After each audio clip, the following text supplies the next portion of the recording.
dalam metode kedua ini Bakir Sadar melihat antara yang rasional dan yang eksperimen ini bukanlah sesuatu yang vis a vis, itu berhadap-hadapan atau saling bertentangan. Tapi tidak mungkinlah berkembang ilmu pengetahuan, tidak mungkinlah berkembang analisis kalau tidak ada di situ observasi, eksperimen, dan data-data ilmiah. Ya.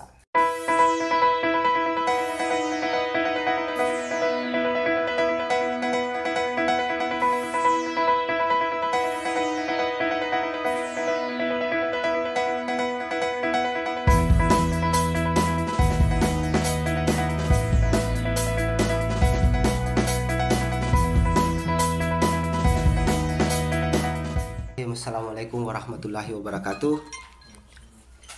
Dalam pertemuan keempat ini kita akan melanjutkan diskusi kita tentang Risalatuna, pemikiran dari Allama Muhammad Bakir Sadar terkait dengan pesan kebangkitan umat, konsep dakwah, pemikiran dan reformasi sosial, yang dimana titik fundamentalnya itu bermuara kepada risalah atau agama sebagai satu ideologi dan akidah.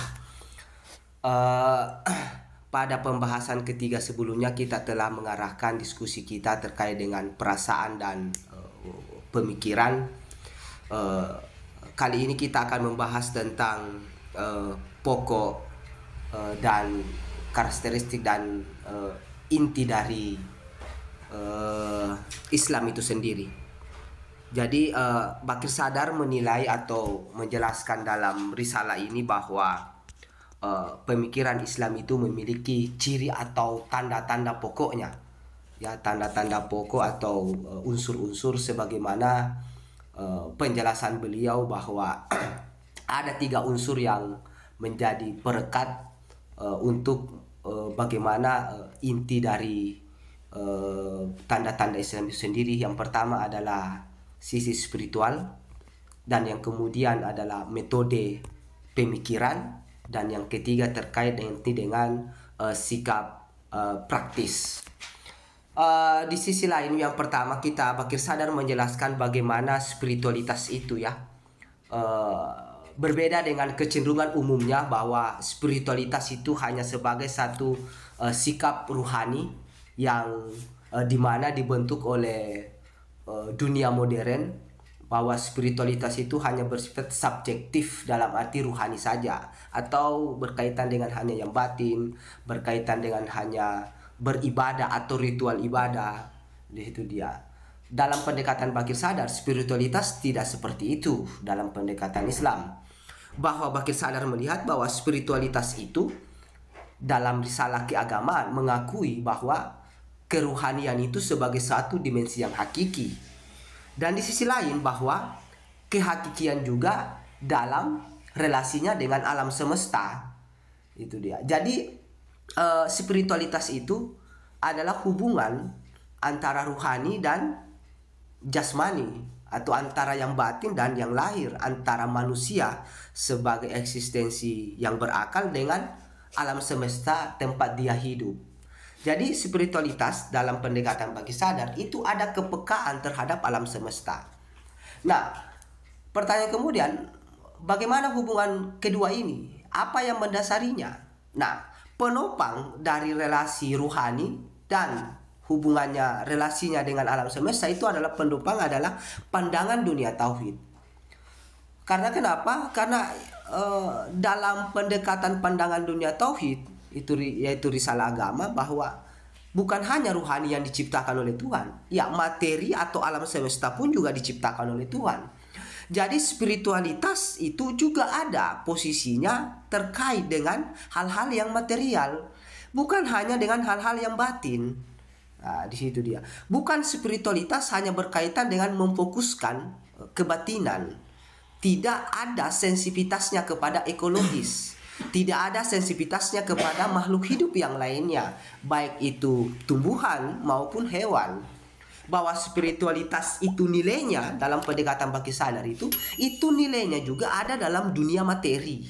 baik itu terkait dengan materi alam semesta maupun tumbuhan dan hewan. Artinya, dan itu semua bagi Bakir Sadar dalam arti ini, itu semua adalah keseluruhan hakikat dari penciptaan.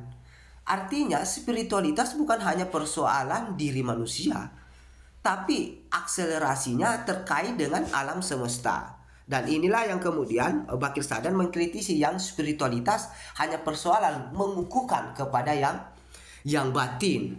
Nah, tanda pokoknya yang pertama itu adalah spiritualitas. Bukan hanya ngaji, bukan hanya sholat. Tentu ngaji dan sholat itu penting, tapi harus memiliki sensitivitas kepada lingkungan. Kebersihan, harus punya sensitivitas kepada makhluk hidup, tumbuhan dan hewan. Pemeliharaan ekologis, pemeliharaan lingkungan, itu adalah jiwa spiritualitas. Nah, yang kedua, Bakir Sadar melihat juga sisi tanda pokok sebagai metodologi dalam pemikiran. Nah, Bakir Sadar melihat bahwa ada dua metodologi yang memang dimunculkan oleh paradigma Eropa kontinental dan Eropa modern. Di satu sisi Bakir Sadar melihat dalam dua karakteristik pemikiran itu, yaitu tentang rasionalitas. Yang pertama adalah rasionalitas. Kita ke rasionalitas dulu. Nah, tentu mungkin dalam diskursus buku pemikiran Barat, memang ide-ide rasional ini bisa ditekankan pada pencetusan Kartesian dan Immanuel Kant. Kalau di masa Frankfurt itu, abad pencerahan itu disebut pelopornya adalah Immanuel Kant sebagai kaum rasionalis. Yang di abad modern itu adalah Kartesian atau Descartes. Nah, kaum rasionalis ini dalam arti bagian yang pertama dalam diskursus pemikiran, poinnya metode rasional itu kan ada dua dalam pemikiran. Pemikiran yang pertama kita berbicara tentang rasionalitas, itu di mana hanya mengukuhkan sendi-sendi rasionalitas. Artinya Kant ini kan, Immanuel Kant sendiri berfokus kepada titik cara pandang dia kepada 12 kategori. Sementara Kartesian berpijak kepada rasionalisme mekanis. Nah, sementara juga di sisi lain, kalau kita menggunakan pendekatan Frankfurt School, bahwa rasionalisme Immanuel Kant itu pencerahan adalah rasionalisme instrumental. Nah, kalau pendekatan Bakir Sadar sendiri bahwa memang instrumentalisme rasional ini itu hanya mengukuhkan pandangan kepada akal, tapi tidak mengukuhkan pandangan-pandangan yang ilmiah atau pandangan-pandangan yang berkaitan dengan sensitivitas, kepekaan, observasi dan eksperimen. Nah, sehingga akan mengalami kemandekan berpikir, akan memunculkan konsep-konsep idealisme semata. Nah, berkonsekuensi tentu hanya ukurannya kepada subjektivitas. Nah, tentang pemikiran yang kedua terkait dengan eksperimental, Bakir Sadar juga melihat bahwa pemikiran eksperimental ini ya berlawanan dengan pemikiran rasional. Itu dia. Jadi artinya bahwa rasionalisme ini menolak pemikiran empirisme, sementara empirisme ini eksperimental menolak pemikiran rasional. Artinya kedua pemikiran ini mengalami satu vis a vis, pertentangan keduanya. Nah, sehingga perkembangan secara pengetahuan lebih leluasa dalam perkembangan spiritualitas intelektual itu akan mandek dalam posisi keduanya, baik itu eksperimen dan rasional. Nah, eksperimen kan hanya kriteria, hanya pengalaman indrawi sebagai satu batasan, membatasi pemikiran itu, membatasi pengetahuan itu secara penampakan. Nah, inilah yang nanti mengawali perkembangan positivisme.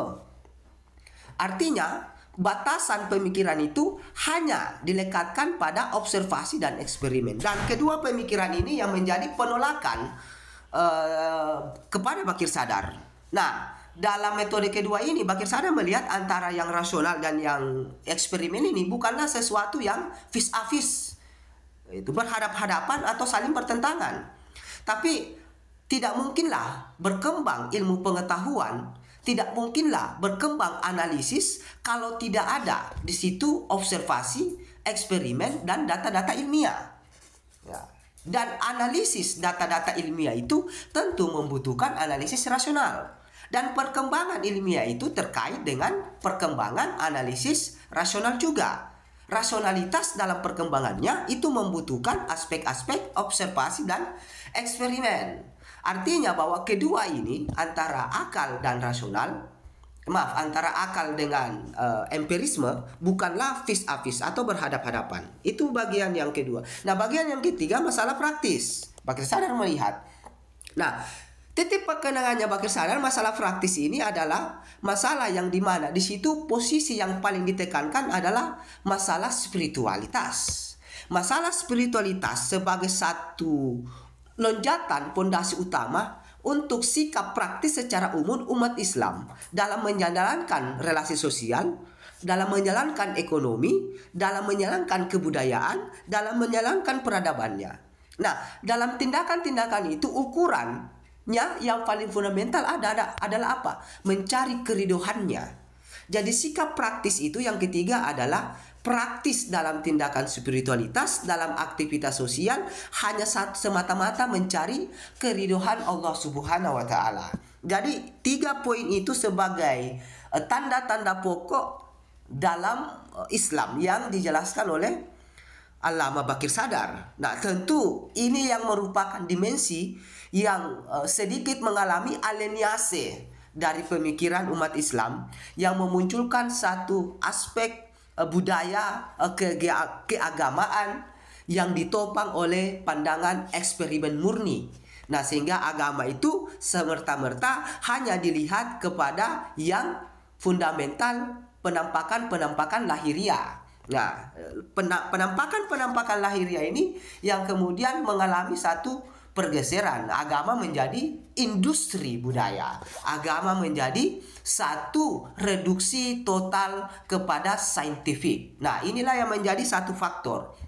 Nah, persoalan yang menjadi inti dalam hal ini adalah pertanyaannya kemudian apakah ini, ya, ketiga poin ini, bisakah Islam secara menyeluruh sebagai satu ide-ide dan sistem universal yang mampu, ya, yang mampu sebagai satu pedoman dalam risalahnya sendiri. Nah, inilah yang akan kita kaji di lain kesempatan. Bismillahirrahmanirrahim warahmatullahi wabarakatuh.